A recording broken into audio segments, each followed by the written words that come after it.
I came home from my sister's funeral to find my bedroom door locked. Not stuck. Locked. With one of those cheap hardware store deadbolts that hadn't been there when I left 3 days ago.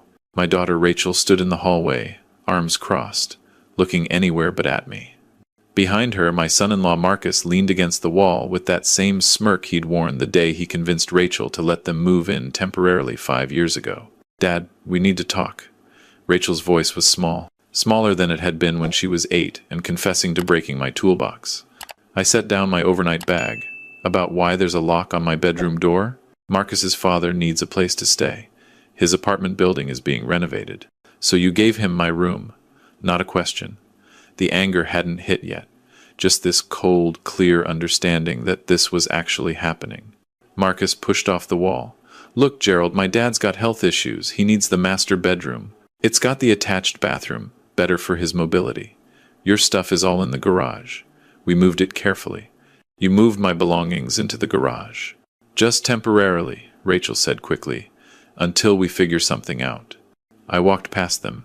The garage door was open, my bed frame leaning against the wall, boxes everywhere, my mother's quilt thrown over a stack of plastic bins, the wooden chest my father made me when I turned 18 sitting on the concrete floor. They'd been thorough, even taken the photos off my walls. I stood there for maybe 30 seconds. Then I walked back inside, pulled out my phone, and called my lawyer. "Tom? It's Gerald Watson. I need you to draw up an eviction notice. Yes, I know what time it is. No, this can't wait until Monday." Rachel's face went white. "Dad, you can't." "This is my house, Rachel. My name is on the deed. Your name is not. Marcus's name is definitely not." I looked at my son-in-law. "You have 30 days to vacate the premises." "You're kicking out your own daughter?" Marcus's smirk was gone. "I'm evicting people who broke into my bedroom, installed a lock without my permission, and moved an unauthorized occupant into my home." I kept my voice level. 42 years working in civil engineering taught me how to stay calm when structures were collapsing. Rachel is welcome to stay if she'd like. You and your father are not. An older man appeared in the hallway. Had to be Marcus's father. He looked confused, holding a TV remote. "What's all the yelling about?" "Nothing, Dad," Marcus said. "Just go back to the room." "That's not your father's room," I said. "That's my room, in my house, which I bought with my own money in 1987. The old man looked at Marcus. "You said this was your place." "It is, Dad. Don't worry about it." "No," I said. "It's not. Your son lied to you." Rachel was crying now. "Dad, please. We just needed—" "What you needed was to ask, like adults. Instead, you waited until I was at my sister's funeral to stage a home invasion. I picked up my overnight bag. I'm going to stay at a hotel tonight. When I come back tomorrow, I expect Marcus's father gone and my bedroom restored, or Tom files the eviction paperwork first thing Monday morning." I drove to a Hampton Inn on the interstate, sat in the parking lot for 10 minutes before I could make myself go inside. My sister Linda was dead at 63, breast cancer. I just spent 3 days watching her kids fall apart, being the strong one, holding it together. And I came home to this. The hotel room was generic and clean. I sat on the edge of the bed and finally let myself feel it. Not just angry, betrayed. Linda had warned me 2 years ago when I'd mentioned Rachel and Marcus were still living with me. "Gerald, they're using you," she'd said. "Rachel's a grown woman with a husband who works full-time. They can afford their own place. They're saving up for a house." For 5 years, Linda had given me that look, the one she'd perfected in childhood when I was being deliberately obtuse. "Wake up, baby brother. They found a free ride and they're not getting off." I should have listened, but Rachel was my only child. After her mother died, I'd promised myself I'd always be there for her. Apparently, I'd confused being supportive with being a doormat. My phone buzzed. Text from Rachel. "Dad, please come home. We need to talk about this." I typed back. "We can talk when my room is restored and Marcus's father is gone. Not before." Another buzz. Marcus this time. "You're being unreasonable. We'll figure out a compromise." I blocked his number. The next morning, I called a locksmith before I called anyone else. Had him meet me at the house at 9 a.m. Rachel's car was in the driveway. Marcus's truck was gone. Rachel opened the door, looking like she hadn't slept. Dad, is Marcus's father still here? He left this morning. Marcus took him to a motel. Good. The locksmith will be here in 10 minutes. We're changing all the locks. You're really doing this? Yes. I walked past her to my bedroom. The door was open now. The cheap deadbolt removed, but the holes still visible in my doorframe. My furniture was back, but nothing was where it should be. Drawers closed wrong. Bedspread wrinkled. My father's wooden chest shoved in the corner. They'd hung different curtains, heavier ones, darker. I took them down and carried them to the garage. Found my curtains in a box labeled Bedroom, Gerald, like I was a guest in my own house. The locksmith arrived. Young guy, maybe 30. Professional. He took one look at the situation and didn't ask questions. Just got to work. Rachel hovered in the hallway. Dad, can we please talk? When he's done, it took 45 minutes. New deadbolts on the front and back doors. New lock on my bedroom door. The locksmith handed me the keys, just 2 sets this time. These are the only copies? I asked. Yes, sir. I can make more if you need them. I don't. I paid him, added a generous tip. After he left, I sat down at the kitchen table. Rachel sat across from me. She'd been crying again. I'm sorry, she said. We shouldn't have done it that way. But Dad, Marcus's father really did need help. Then Marcus should have helped him, in an apartment Marcus pays for, or a motel, or literally anywhere that isn't my bedroom. We can't afford. Rachel, you're 34 years old. Marcus is 36. You've both been working full-time for over a decade. The fact that you can't afford anything tells me exactly where this conversation needs to go. She looked down at her hands. Still wearing her mother's wedding ring. I'd given it to her when she turned 21. Sarah would have known what to say right now. She always knew how to be firm without being cruel. I've let this go on too long, I continued. You and Marcus living here rent-free. Me paying all the utilities, the property taxes, the insurance, buying most of the groceries, maintaining everything. We help out. You do dishes sometimes and mow the lawn when I remind you 3 times. That's not helping out. That's the bare minimum. So what are you saying? I'm saying you're an adult, and it's time to act like one. You and Marcus have 30 days to find your own place. I'll help with the deposit if you need it, but you're moving out. Dad, you can't be serious. I've never been more serious about anything in my life. I pulled out the second set of keys. These are yours for the next 30 days. After that, I'm changing the locks again, and you won't have a copy. She took the keys, handshaking. Where are we supposed to go? That's for you and Marcus to figure out. You're both employed. You can get an apartment. I stood up. I'm done being walked over, Rachel. I'm done being convenient. If you want a relationship with me after this, it's going to be built on respect, not dependency. I went to my bedroom and closed the door, locked it, stood there listening to Rachel cry in the kitchen, hating myself and knowing I was right to hate what I was doing but wrong to have let it get this far. My phone rang. Tom, me lavier. Gerald, I got your message last night. You sure about this? Completely. All right. I'll have the formal eviction notice drawn up by Monday, though from what you're telling me it sounds like you've already handled it. I want the paperwork anyway, in case they don't leave voluntarily. Smart. Also, Gerald, I'm sorry about Linda. Thanks, Tom. You need anything else, you call me. Day or night. After we hung up, I sat on my bed and looked at my room. Everything back where it belonged, more or less, but it felt different now. Violated. They'd been in here, going through my things, deciding what stayed and what got dumped in the garage. The wooden chest in the corner. I opened it. My father's tools still inside. The letter he'd written me when I graduated college. Photos of Sarah. My mother's jewelry. Saved for Rachel. They'd rifled through it. I could tell from how things were arranged. Careful, but not careful enough. I spent the rest of the day putting my room back together properly. Found more of my things in the garage. Books. My father's watch. The framed photo of Sarah and me on our wedding day that used to sit on my dresser. Rachel knocked on my door around dinner time. Dad, Marcus is home. He wants to talk to you. I don't want to talk to Marcus. Please, Dad. 5 minutes. Against my better judgment, I opened the door. Marcus stood behind Rachel, wearing his work clothes. Auto mechanic, good with his hands, terrible with boundaries. Gerald, I think we got off on the wrong foot this morning, he started. You broke into my bedroom, Marcus. There's no right foot for that conversation. We didn't break in. We just installed a lock, without my permission, on my door, in my house. I could feel my blood pressure rising. You know what that's called? Breaking and entering. I could have called the cops instead of a lawyer. Over a lock, over unauthorized occupancy, and illegal eviction. Yes, Marcus, over a lock. I looked at Rachel. Both of you have 30 days. Find an apartment, pack your things, go. What if we don't? Marcus crossed his arms. Then the sheriff's department physically removes you, and everything you own goes to the curb. Is that what you want? Rachel grabbed Marcus's arm. Let's just go pack. We can stay with your brother until we find something. We shouldn't have to. Marcus, please. They went upstairs.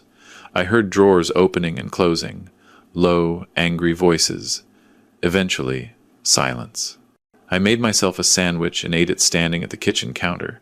Wondered what Sarah would think of all this. She'd always been better with people than me. Better at knowing when to be soft and when to be firm. But Sarah wasn't here. Hadn't been here for 12 years. And I'd spent those 12 years trying to be both parents to Rachel, trying to make up for the loss, trying to fill a hole that couldn't be filled. Somewhere along the way, I'd forgotten that parenting meant teaching your kid to stand on their own feet, not letting them lean on you until you both fell over. Around 10 p.m., I heard Marcus's truck start up, looked out the window to see them loading suitcases and boxes. Rachel looked up at the house once, before getting in the passenger seat. Even from a distance, I could see she was crying. The truck pulled away. I went to bed in my own room, in my own house, and slept better than I had in years. The next morning, Sunday, I called my brother-in-law, Linda's widower, Paul. Gerald, how are you holding up? Been better. Listen, I need to ask you something. When Linda was sick, did Rachel ever visit? Pause. Long enough to tell me everything. Paul? She came once, Gerald. Right at the beginning. Stayed maybe an hour. In 6 months? Linda didn't want me to tell you. She said Rachel was busy, had her own life. I sat down. She told me she was visiting every week, helping you with the kids. The kids are in their 20s, Gerald. They don't need help. And no, Rachel wasn't here. After we hung up, I went through my phone records. All those Saturdays Rachel said she was at Paul's. All those texts saying she was helping with Linda's care. Lies. Every single one. I found her on Facebook instead. Photos from every Saturday for the past 6 months. Her and Marcus at restaurants, at the beach, at a concert, shopping. While my sister was dying, Rachel was living her life and lying to me about where she was. I called Tom again. I want to update my will. Remove Rachel entirely. Everything goes to Paul and Linda's kids. Gerald, are you sure? That's a big step. I'm sure. Can you have it ready this week? I'll have it ready tomorrow. Monday morning, I went to the bank. Removed Rachel from all my accounts. She'd been listed as a beneficiary. Could access them if something happened to me. Not anymore. Then I went to work. First day back after Linda's funeral, my team gave me space, which I appreciated. Spent the day reviewing structural reports, double-checking load calculations, doing the kind of detail-oriented work that kept me from thinking about anything else. Rachel called 6 times. I didn't answer. She left voicemails. Dad, please talk to me. We're at Marcus's brother's, but there's no room for us. We need to come back. Dad, I'm sorry. We made a mistake. Can we please just talk about this? Dad, you can't just kick us out. That's not legal. The last one made me laugh. Not legal. From the person who'd just committed illegal eviction. Tom called Tuesday afternoon. Eviction notice is filed. They've been formally served. Also, your new will is ready to sign. I'll be there in an hour. The will was 12 pages. Tom walked me through every line. Everything I owned, the house, my savings, my retirement accounts, my life insurance would go to Paul, Linda's eldest son Michael, and her daughter Emma. Split evenly. Rachel got nothing. I signed every page. Tom witnessed it, filed it officially. You know she's going to contest this, Tom said. Let her. I'm of sound mind. This is what I want. Wednesday, Rachel showed up at my office. My assistant tried to stop her, but Rachel pushed past. Dad, we need to talk. Now. I looked up from my computer. We have nothing to discuss. You can't kick us out. That's our home too. No, Rachel. It's my home. You were guests who overstayed their welcome and then committed several crimes. Crimes? You're being ridiculous. I pulled up the eviction notice on my screen, turned it so she could read it. Illegal eviction, unauthorized occupancy, installation of locks without owner consent, breaking and entering, fraud. Tom filed criminal complaints this morning. The DA is reviewing them. Her face went pale. You're having us arrested? I'm letting the law decide if what you did was criminal. Which it was. I closed my laptop. Rachel, you lied to me for 6 months about visiting your aunt. You moved a stranger into my bedroom. You threw my belongings in the garage like trash. You've been living off me for 5 years without contributing anything meaningful. At what point did you think this was okay? We needed help. Then you should have asked. Like an adult. Instead, you lied, manipulated, and stole. I stood up. You have 27 days left. I suggest you spend them finding an apartment, instead of bothering me at work. I'm your daughter. Yes. And I raised you better than this. Which means somewhere along the way, you chose to become someone who treats family like this. That's on you, not me. Security showed up then. My assistant had called them. They escorted Rachel out. She didn't call again. Thursday, I got a call from Marcus's brother Dean. Didn't know him well, we'd met twice at family events. Mr. Watson? This is Dean Parker, Marcus's brother. I know who you are. Look, I need to be straight with you. Rachel and Marcus told us their whole house flooded, that's why they needed to stay with us. But I just saw the eviction notice they got served. What's really going on? I told him. Everything. The bedroom, the lock, Marcus's father, the lies about Linda. Long silence. Jesus Christ, Dean said finally. Mr. Watson, I'm sorry. I had no idea. They need to leave my place too. I've got kids. I'm not running a shelter for liars. That's between you and them. Yeah. But I wanted you to know not everyone in Marcus's family is like this. My parents would be ashamed if they knew. I appreciate that, Dean. For what it's worth, I think you're doing the right thing. Sometimes people need to hit bottom before they'll change. After we hung up, I allowed myself to hope. Maybe this would wake Rachel up. Maybe she'd realize what she'd done, make real changes, become the person I'd raised her to be. But I wasn't counting on it. The next week was quiet. I went to work, came home, lived in my house without walking on eggshells around Marcus, cooked meals without Rachel criticizing my recipes, watched TV without Marcus's father. Wait, I'd never actually lived with him, just almost did for 12 hours. The house felt bigger, emptier, but not in a bad way. Room to breathe. Saturday, I drove to Paul's. Brought lunch from the deli Linda loved. We sat on his back porch, eating sandwiches and not talking much. Rachel called me, Paul said eventually. Asked if she could borrow money. Said you'd kicked her out over nothing. What did you tell her? I told her I knew she hadn't visited Linda, that she'd lied to you for months while her aunt was dying. Then I hung up. I took a bite of my sandwich, chewed carefully. I changed my will. Everything goes to you and the kids now. Paul looked at me. Gerald, you don't have to do that. I want to. You were there for Linda. Your kids were there. Rachel wasn't. Family isn't about blood, Paul. It's about showing up. She's still your daughter. I know. But I'm done rewarding bad behavior. Maybe if she has to actually face consequences, she'll grow up. And if she doesn't, then at least I'll know I tried everything. I finished my sandwich. Linda was right about them using me. I should have listened. Linda loved you. She just wanted you to be happy. I'm working on it. The 27th day, I came home to find Marcus's truck in my driveway. Rachel standing on the porch. My jaw tightened. I parked, got out slowly. You're trespassing, I said. Dad, please. Just listen. We found an apartment. We're moving in this weekend. We just need to get the rest of our things. Fine. You have 1 hour. I'll be watching to make sure you only take what's yours. They worked fast, I'll give them that. Boxes of clothes, kitchen items they'd bought, electronics. I checked every box. Caught Marcus trying to take a TV I'd bought 3 years ago. That stays. Come on, we need a TV. Then buy one. That's mine. He put it back, glaring. When they finished loading the truck, Rachel turned to me one last time. Dad, I'm sorry. I know I messed up. Can we, maybe in a few months, can we talk?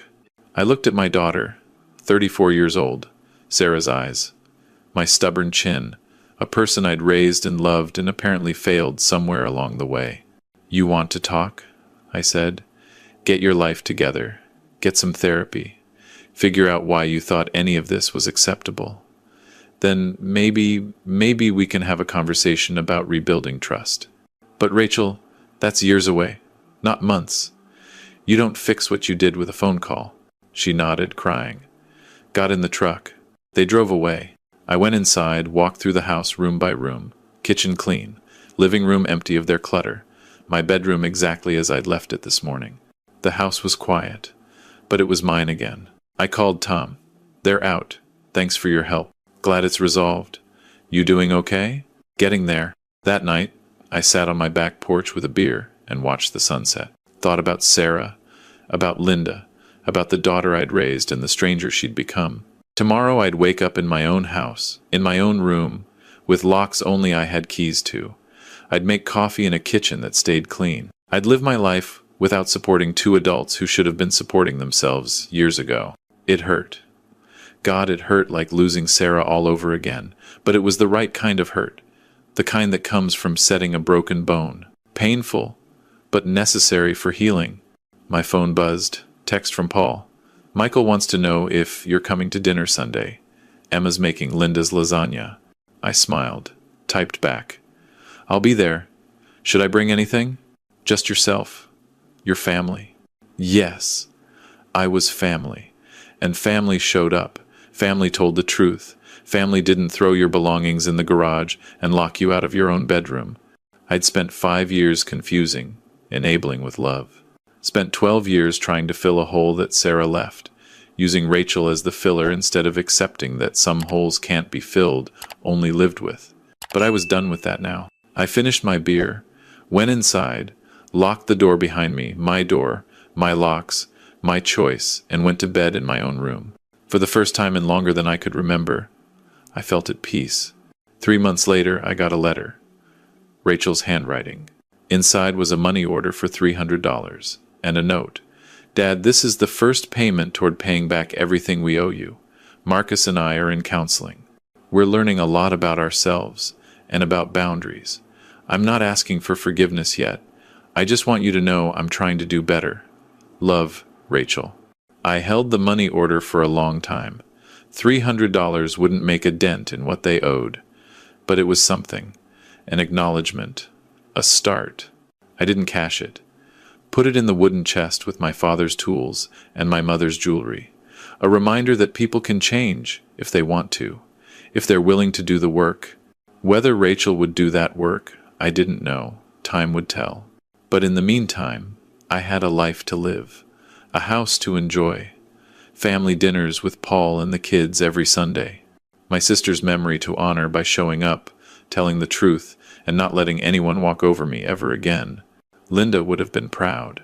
I know Sarah would have been too. And for the first time since this whole mess started, I was proud of myself. For standing up, for saying no, for remembering that love without boundaries isn't love at all. It's just slow destruction. And I was done being destroyed.